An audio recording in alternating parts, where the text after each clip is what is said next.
for about 23 years. Since I was 15, we've been doing restaurants since I was 15 years old. What specifically did you guys want to know? Just everything. Everything? Like, everything. How you this like really. brought to success. Yeah. Okay. I recommend people not to get into this business.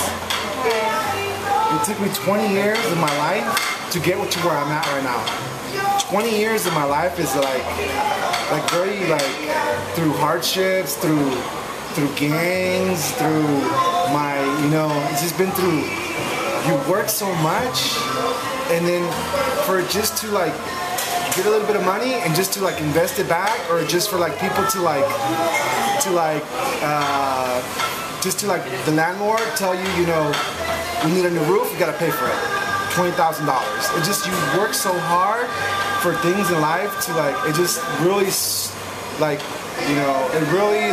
it took us 20 years to get, it took my dad's life, it took, not my dad's life, but his whole free time to spend with us. And I mean, I'm barely, the second generation, barely starting to plug in to where you should be plugged in, It's really, I work sometimes 100 hours a week. That's 2 times more than 2 times, and it's 2.5 times more than the average workload. It's just really super. It's just really super hard. This business is the hardest business. Everything has to be fresh. Everything not only fresh, but it has to be moist. Everything has to be not dry. It just, perfection is really it's a must. So maybe you say oh, okay, maybe religion tells us, be like God, be perfect, like Jesus tells us, be perfect like God, but all we can do is try. We try so hard, and if you're this much close to perfection, then you're all right. You're all right. In the eyes of society, in the eyes of your clients, in the eyes of everybody else, you're it's good. But to you it's perfect. What? What do you mean? It's just it's really hard to but other than that, if you overcome that, I recommend if you start a business, okay, let's start from the beginning. I was 15, we're going to school, and then so in the summer we open up the business, yeah, and then so we were we're all right, we're gonna own a business, right? We're gonna make a lot of money, and we're gonna be rich. We're gonna be rich, right? And then so the summer comes, right? And then you work 20-hour days, 15-hour days, non-stop, and you take a half-hour break for lunch, and then you eat, you get back to work. It was my mom, it was me, my sister, my aunt, my dad, and one worker. It was 6 of us, and it was to do a restaurant about the size of McDonald's, right? It was all right, So it was 6 of us, right? And then we had to work 15-hour days, and we were just barely breaking even, It's it was. Because we asked for loans, and so we just barely broke even, and so right. So then then it was just all that throughout our whole the whole year, the 5 years coming up, the whole 10 years coming up. It was the same. You breaking even, you breaking even. It's you make a little bit of money, here and there, but if I were to do it all over again, I would really think about what, it's helpful if I had someone to talk to, but there was nobody to talk to us. We're one of the first Mexican restaurants to open up in the Bay Area. We've been here for we've been in business for 23 years. My dad, the name of the restaurant is called Cazadores, which translates to the hunters. He used to have a landscaping business, a tree cutting business, and he used to go to this restaurant called the Hunters, right? And it was a steak place. It was his favorite place, and then they closed it down about 18 years ago. They closed it, or 20. like 30 years ago. They closed it down. And he said, well, if I ever do a restaurant, I'm gonna call it the Hunters, but in Spanish, right?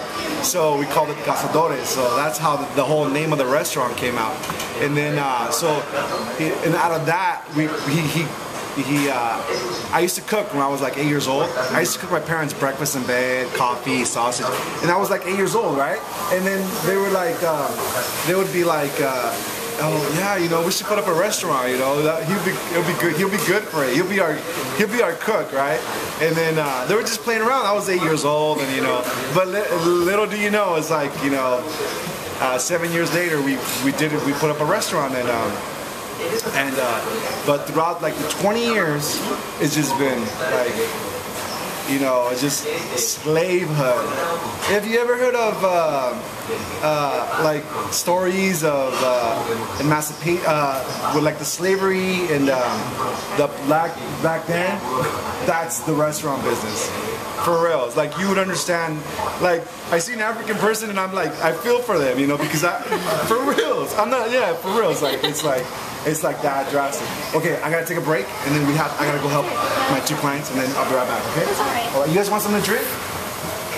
Where like it helps us go to college and get us like a better idea. Like, what to do?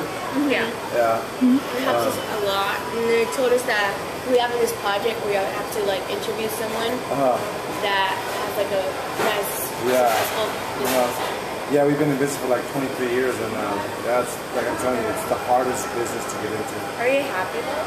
Am I happy? Yeah. I don't know. It's just been this.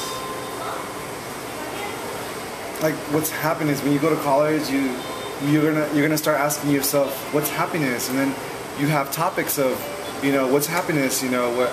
Because you can also say what's pretty.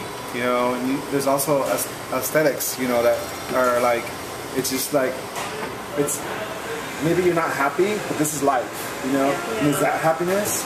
I mean, are you happy being, I mean, I don't know. I think if you have money, it's easier to know what you feel.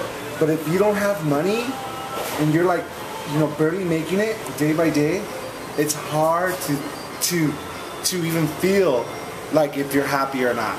So you're just living it because this is what you got to do. You have no choice. So I mean, it's like the question's really hard to, like, coming from someone that's kind of like theoretical. Like I have a lot of psychological I take, you know, I understand, you know, the process of society, the process of evolution, and the process of spiritual things. You know, I'm very religious. I pray like, you know, 2-3 times a day, and so the question you're asking me, I want to be really like, because you're very young, and I deal a lot with the youth, so I can't just be telling you things just to tell you.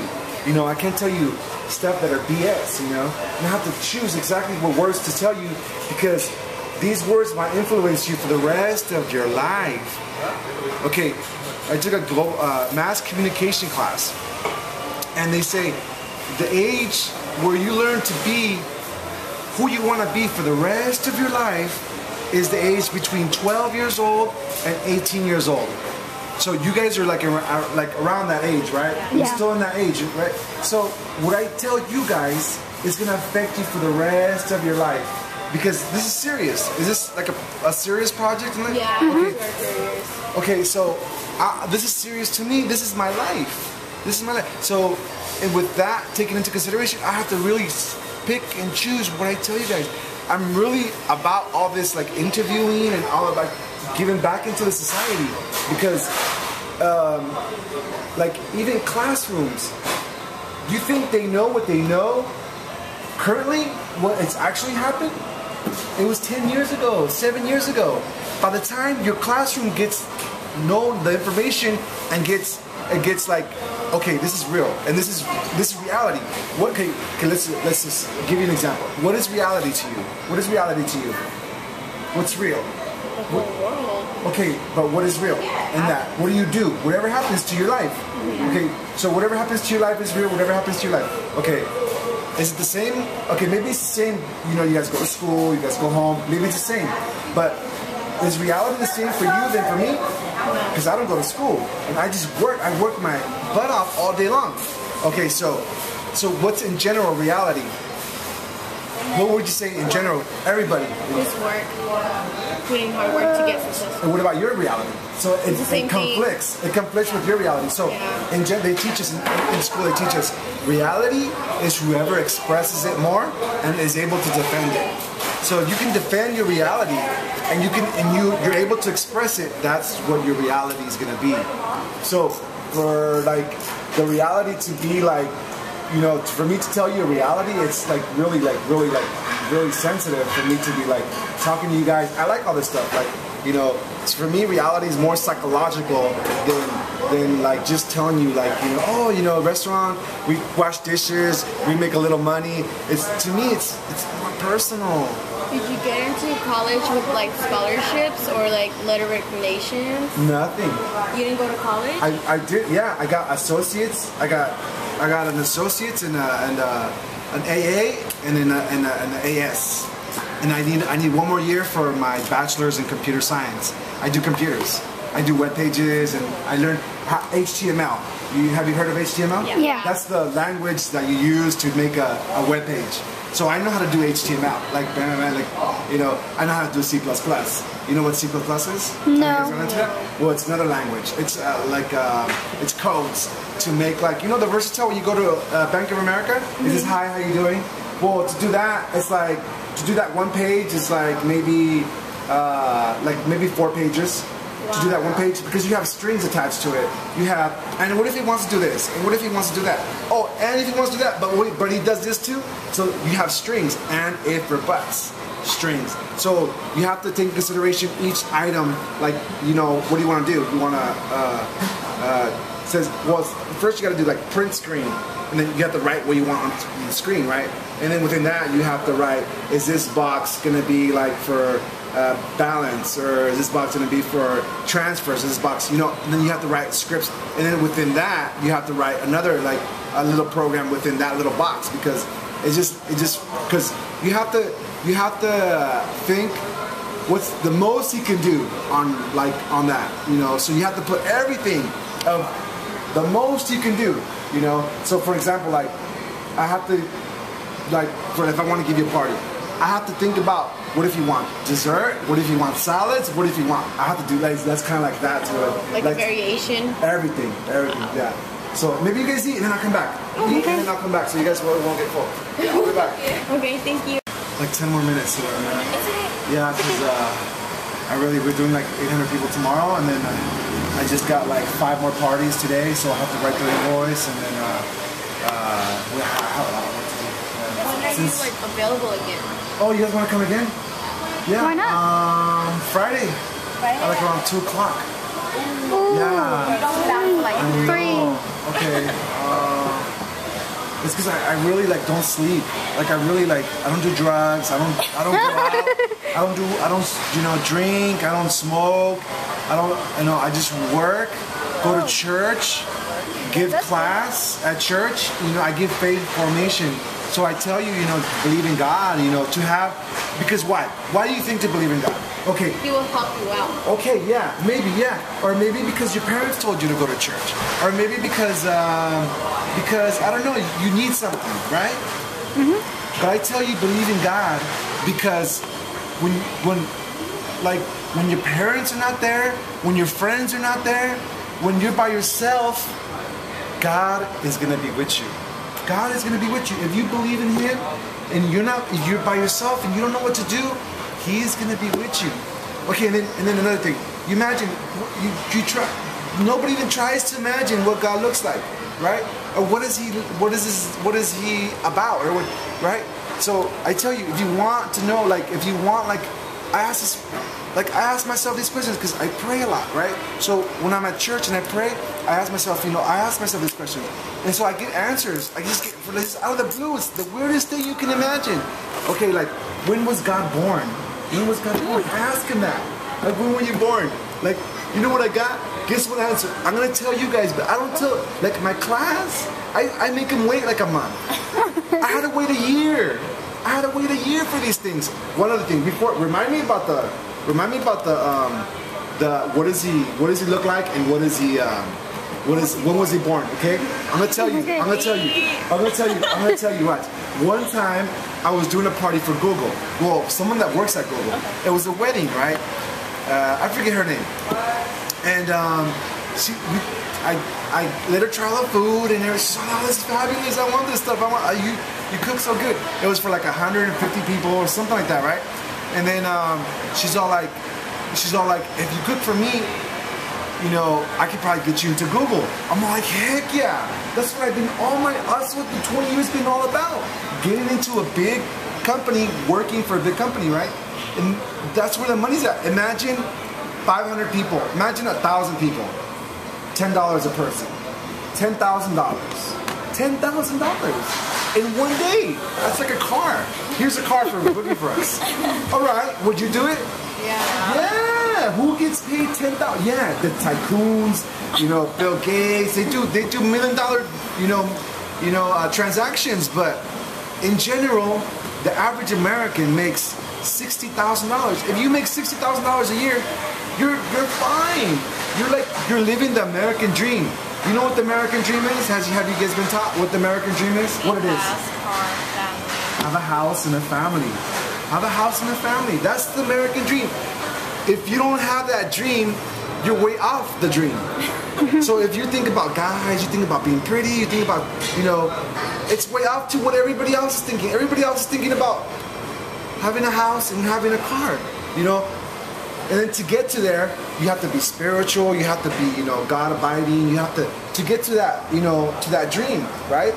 And then okay, I was doing this party for this lady, she's all like, "I'll get you into Google." And I'm all like, yes. And then we did the contract and everything. And I'm all, what's the address of your wedding? And she's all like, "Oh, we don't know yet. We might have it in Los Gatos, we might have it in Palo Alto, blah, blah, right?" I said, "Okay, just give me your number, and then I'll call you, and then, or call me." She's all, "I'll call you with the directions, or with the address." I'm okay. And then it was like 4 months before her wedding, right? Or 5 months, or 6 months before. So it came time, and then we got so busy, like it was like slamming busy. That was the first year I started catering, and then I was just me and somebody else, and then we're doing parties. From one grill that big, I got like 8 grills, twice as big now in 3 years. Yeah, I tripled my business. So that was my testimony for you guys that God does. In an hour she called me, in an hour.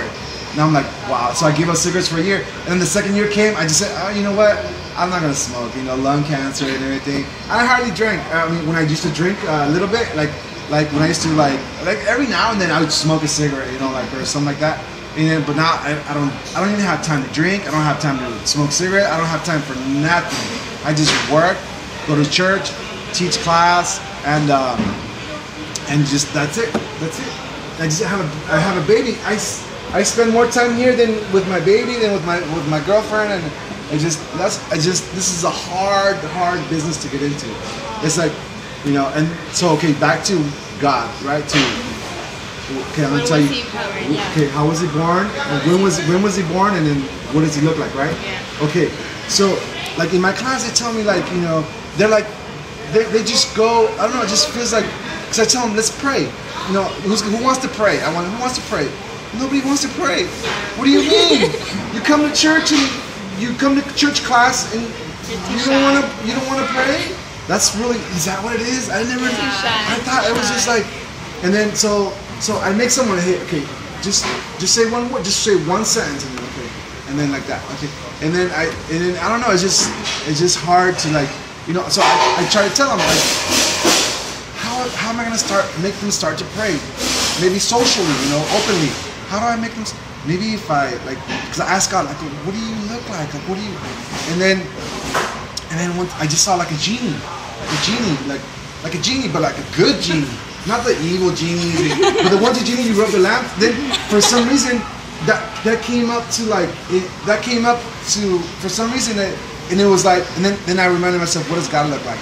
And then that genie was kind of there, and it was like, oh, he must look like a genie then, So I tell people, I ask God these questions, and this is what the answers I see. It's like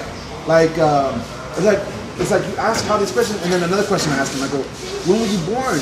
And then the question that okay, then I waited like a year. Because I pray every day. Like I go to church, and then I like 3 times a day. Like maybe sometimes half an hour, maybe sometimes 2 hours, maybe sometimes just 5 minutes, maybe just 1 minute sometimes, right? But I do it like constantly, right?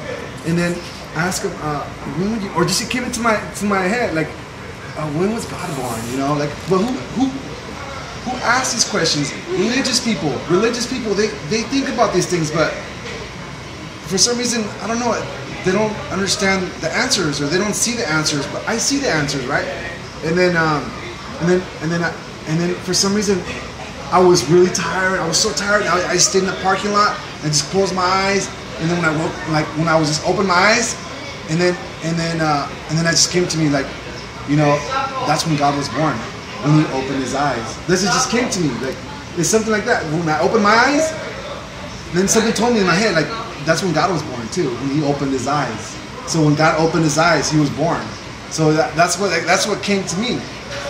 So I tell people these things, and then when I was gonna have my baby, look, I'm gonna show you another testimony. Watch.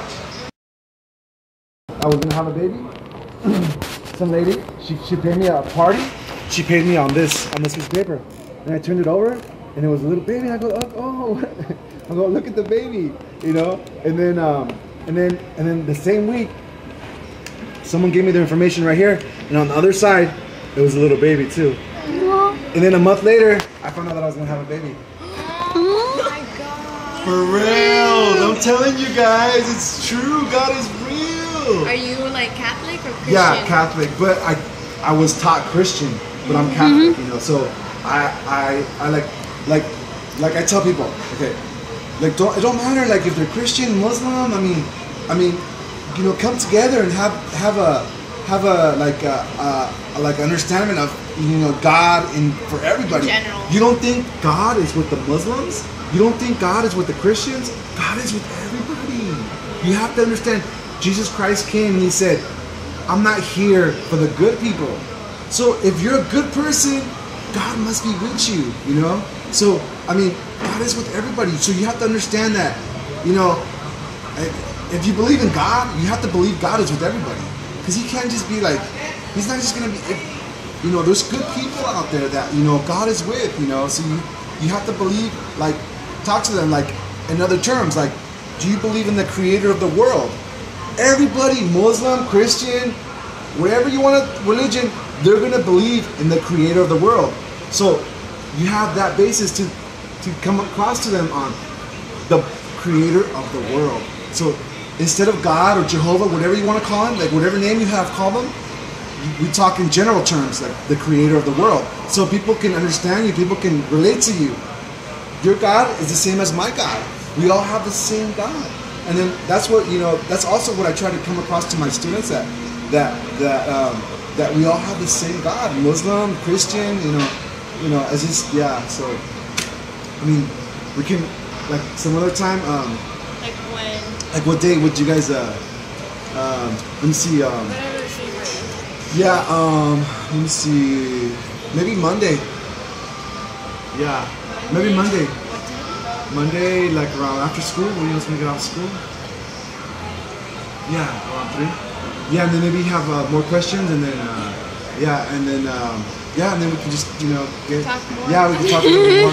This is really interesting. You like it, huh? Yeah. Wait, don't I think God sent you to me. That's, for real. I think God like put you.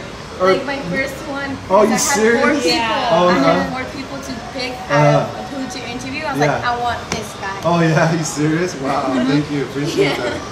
Yeah. So so on Monday, huh? So at 3 o'clock or after, what time is? Okay. Thank you so much. Yeah, no problem. Oh yeah. Wait, have someone take your Lauren.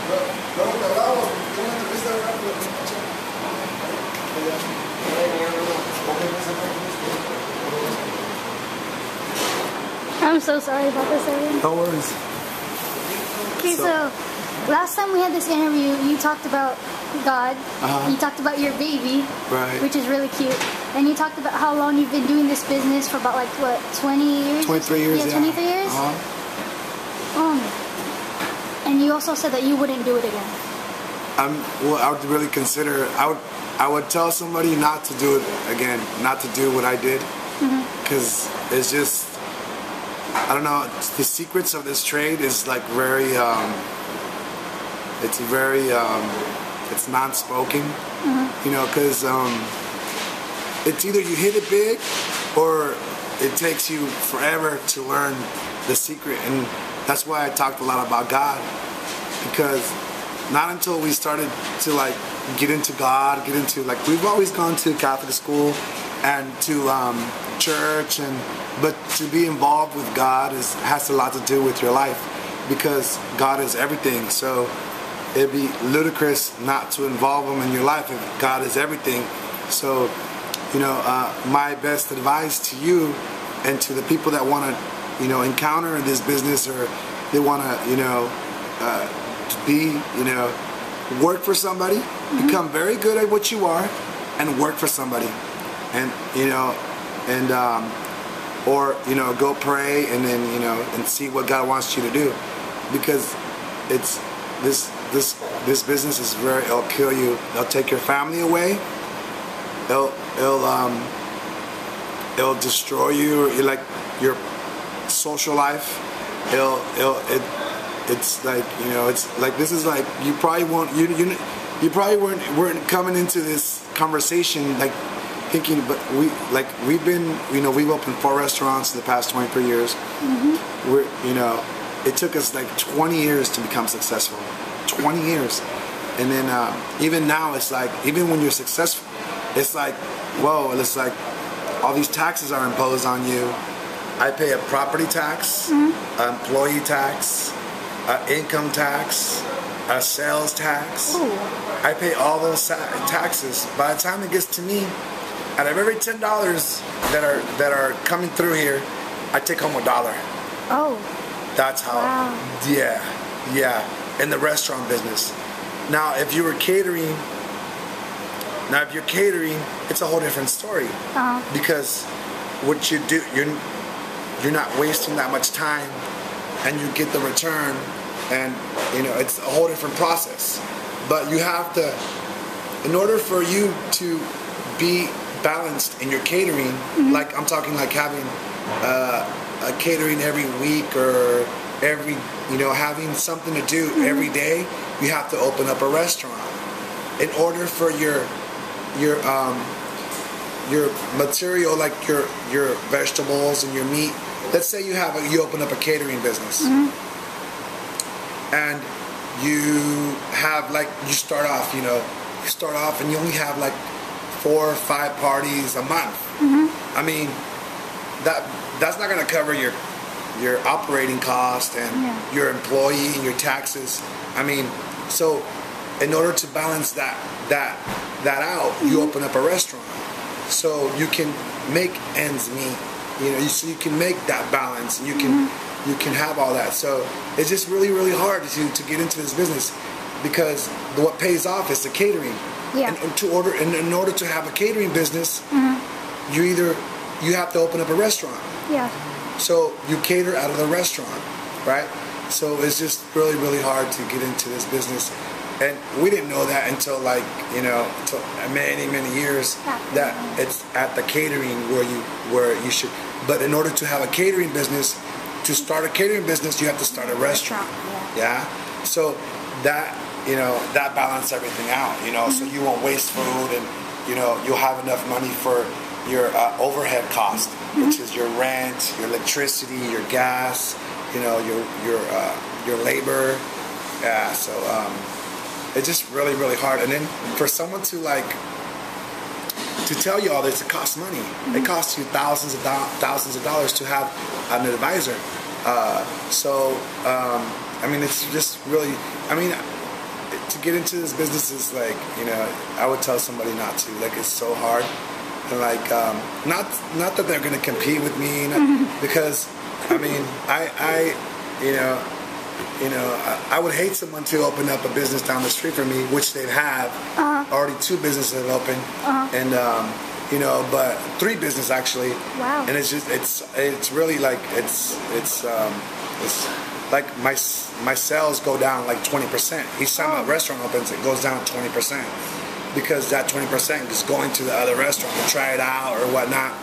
You know, maybe a year after, my sales balance out, but it takes a whole year, and then it's just a lot of factors taken into consideration, and you know, they close down a company, they you know, a terrorist threat happens, you know, in New York or whatnot, like the 9/11, and that brings down the economy, that brings down my business. So there's a lot of factors into everything that it's just go work for somebody else, you know. Just go become a good chef and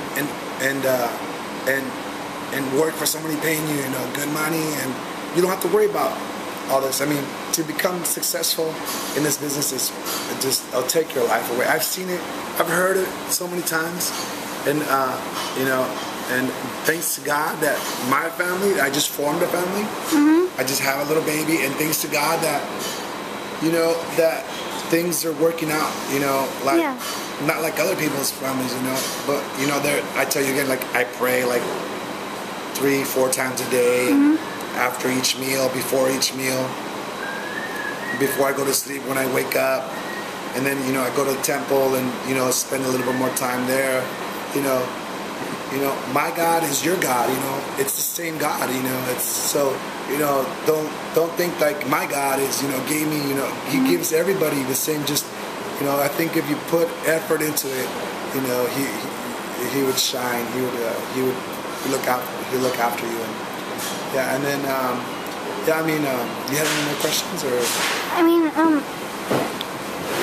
throughout this catering business and with your restaurant, that equals out with your factors, right? Excuse me? That helps you equal out, like, all the factors, you know, with the money and everything? Yeah. Sometimes I barely break even.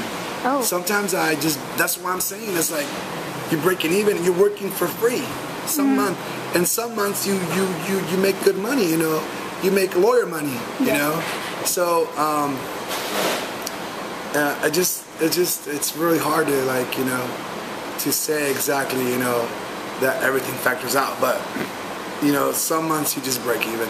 You just break even.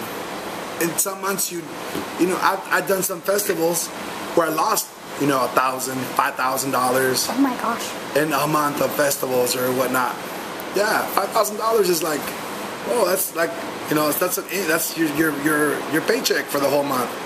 And then you go try to make a little bit more so you can take a vacation. I haven't had a vacation for like, I don't know, like 10 years, 15 years. Because we just barely started catering, right? And so before that, we were just like barely for the rent, for your car payment, for your, you know, for your rent, and, you know, you're just basically handling the money. That's just, if you're an owner, like you go to a lot of these restaurants and they're small, little. If you see the owner there, that means you just either it's gonna be more than average quality, or, you know, he's barely making it, you know. So I mean, I don't know. It's just really hard to, like, you know. It's understandable. But honestly, when we came in that first day, I looked at how many people were here, and I was like, wow, this is like, you know, it must be hard to have a business within your family, and to just like see all these people and to see how well you're doing compared to 23 years ago. I mean, that's amazing. Because I guess my parents had a lot to do with, my parents, they've opened up like different kind of businesses.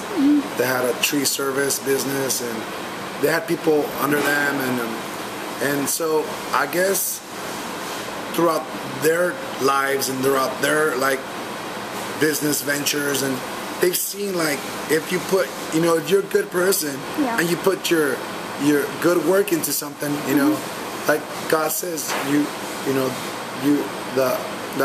sow what you reap, right? So what you put into it's good. So, you know, I guess they've seen that whatever they do, like, there's like some money, like they won't go broke, and they have, maybe they didn't know like God was helping them, but they knew something was up. They knew something, like they can overcome anything, right? and it just happened to be weird that excuse me, it happened to be weird, like if you have if like a $5,000 payment came in, like let's say your taxes came in for $5,000, you owe $5,000. It just happened to be weird. You had a $5,000 party, you know, like the week before, and you paid for the taxes, you know. So that kind of like supernatural thing, they've always had in the back of their conscience. So as long as you have that, like something weird happen, but to the good of it, like as long as you have that and you're like, you've seen things happen, and you see, maybe not miracles, but like maybe you could say they're business miracles. Yeah. But you know that something's like taking care of you, like unconsciously something's like there for you, and so that has led my parents to keep on going and keep on going, and to keep on, you know, making it happen and staying alive, you know, whatever you want to call it, and maybe I owe it to my parents that they like lasted this long in the business, and you know, and they like just endured and persevered and just hung in there. That, you know, that when it came to my turn up to the plate, you know, that, you know, God gave me, you know, the way to do it, you know, the path, the formula, you know, the function to make it happen, to make it, you know, to make it in this world, because I'm a computer programmer too, and I have like, you know, just like a year more for my degree, my bachelor's in computer science. So, Congrats. you know, but yeah, I mean, I don't know. It's just, and then okay, and then when you become successful, that first 2, 3 years, 4 years that you're like you're just fluctuating, successfully fluctuating. It's like you have to find a way. You have to invent a new way to operate, because once you're successful, all this business coming in, you have to find a way to take care of it, to do the business, right? You have to get new people. You have to train new people. You have to order more supplies. You have to, and if like in my instance, if I'm doing all that, it's just overwhelming. Sometimes I work 120 hours a week. You know, just 100 hours, and it's nothing. Like sometimes I don't sleep. You know, like I'll be cooking for 2 days straight with a whole crew. Straight? Like, 2 days straight. In May 2nd, May 3rd, and May 4th, those 3 days, I think I only slept like 4 hours in those 3 days. Yeah, so those 2 nights, one night I didn't sleep, and the other night, it was just, I slept for 4 hours, because I was cooking for, you know, 500 people, 200 people, 300 people, another 500. I think that week we cooked for 2,500 people. Oh my gosh. So, and then, so I do all the meats, and I do all the cooking of the meats. So it's just really hard, and I bring all the supplies. I charge everybody. I invoice everybody. I write their receipt. I write their menu. You know, and I talk to the people, to my contacts, whether it be, you know, at Apple, whether it be at you know, a Lockheed, or whether it be, you know, I'm the one, you know, handling the whole transaction, you know, from top to bottom. And then if it gets too overwhelming, you know, I'll send people to go do it. But I oversee the actual cooking. They're just serving it over there. They're just like basically, like just throwing it on the grill, making it look like it's being cooked all over again. So, which it is, but because I leave it like 85% cooked here, and then finish it off over there. So basically, So, but the seasoning and all that, is done by me. So you just prep it, Yeah, I prep it, and I cook it like 85% of the way, and then they finish it over there. You know, but yeah, you know, I gotta go. That's fine. One last question though: is it worth it, this business, which you're going to college and, you know, everything else? Yeah, shoot, I don't know. It's a tough question. Is it worth it? I don't know. know. It's a hard question. Maybe because I'm at the beginning of my success. So maybe at the end of my success, I can tell you that. Yeah. Because it's like if you said, you know, did you love her? Oh. You know, did you love it? You know, it's like you can't say you loved it. You just barely met it. You know what I mean? I just barely met success. Yeah. So I can't say I love it until I had a chance to like think about it, think about love, and think about this, and then compare it to hate or compare it to other love. You know, because there's different kind of love out there. So you're trying to see what love is, what is true love. You know, what is authentic love, what's original love, or you know, and you just have to wait till you like see it more, or like you have to wait till you like experience it more, and then you can see like if it was worth it or not. Maybe when I'm like, you know, 65, when I retire, and then I can answer if it was worth it or not.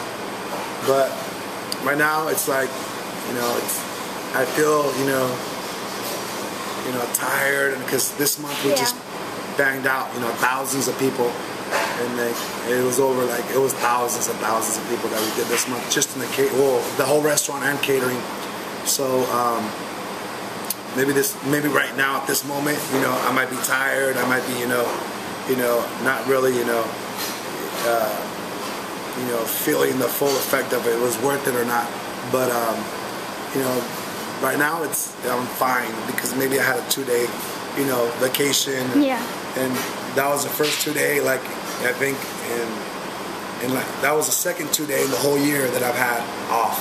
So that was my second 2-day vacation in the whole year. The rest has been like sometimes 1 day, sometimes, you know. So yeah, I mean, yeah, I'd have to answer that question a little bit later.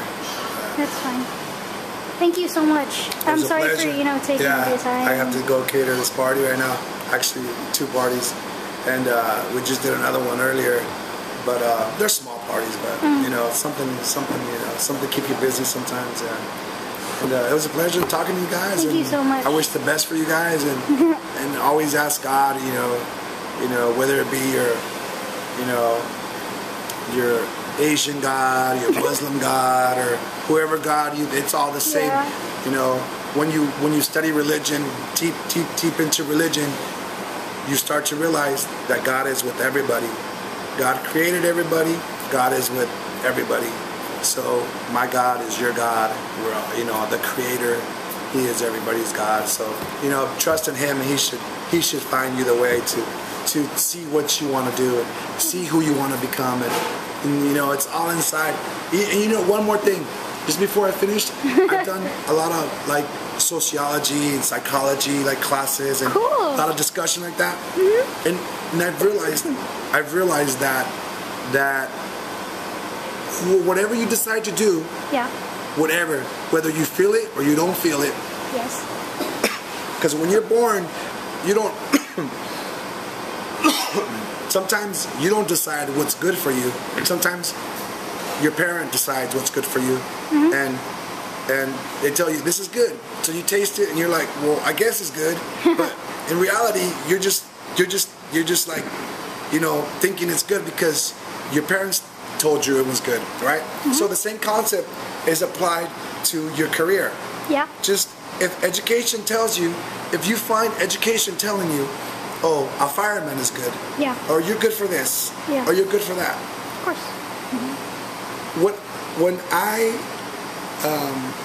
I chose to like do computers, it was in high school.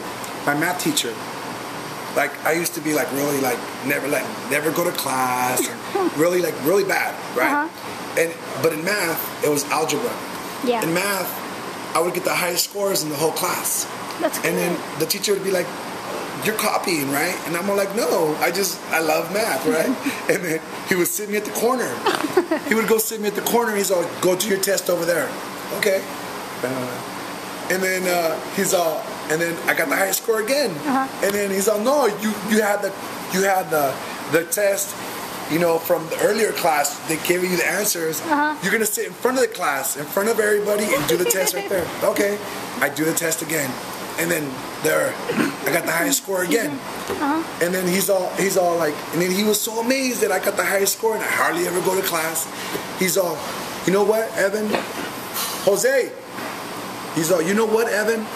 You could be the greatest mathematician in the world if you just apply yourself. And that is what got me going to calculus, trigonometry, all that. Just his words, I would remember his words. I would remember his words. And that got me through calculus. And so if you find someone that don't really know you, but wants to influence their words into your life, take that influence and go with it. And, you know, and if someone tells you, you know, you should be a fireman, hey, that may be a sign from God that's telling you that that's what you should do, that He'll take care of you in that route. You know, so whatever you want to do, go ahead and do it. 75-85% of the time, you'll be good at it. If you like it, you don't like it. I have heard both. If you like it, yeah, you'll love what you're doing. You won't feel like it's work. It's like playtime. And even if you don't like it, it's good too, because you're like, it's that way. And like, if you don't like it, you'll be like, you want to go home, and you want to, because sometimes when you like something so much, you just like there and there, and sometimes that will ruin your life. That liking that too much. So it goes both ways, you know, depending on who you are and how you like interact with everything. It, you know, it can go both ways. So just do anything, but do something. That would be my biggest advice to you, is whatever you do is fine. Just do it. Do something, because that's what it's all about. Doing something. Not being the doctor, not being the lawyer. Just do something. Do something. Don't waste your time. You know, don't waste your time doing drugs. Don't waste your time. You know, just be an influence to society. Be an influence to your cousin, to your little brother. Be an influence. You know, be somebody and do something. That's it. Just do something. Whatever you want to do. Veterinarian. You know, you want to take care of, you know, elderly people. You want to be a doctor. Just do it. And I bet you, even if you don't like it, you'll start liking it. You know, even if you don't like it, do it anyways, because, you know, like I said before, it doesn't, you know, you go home, you want to go home, and you want to rest, and, you know, you wouldn't want to be there all the time, but, you know, do something, right? Yeah. Great. Thank you so much. Welcome. I mean, pleasure. your story's inspiring, honestly. No problem. Thank you. Yeah, I hope it influences a lot of people, and I hope it helps a lot of people be whoever they want to become, and do whatever they want to do, even if they don't want to do it. Yeah. Okay. Thank you. You're welcome. Bye-bye.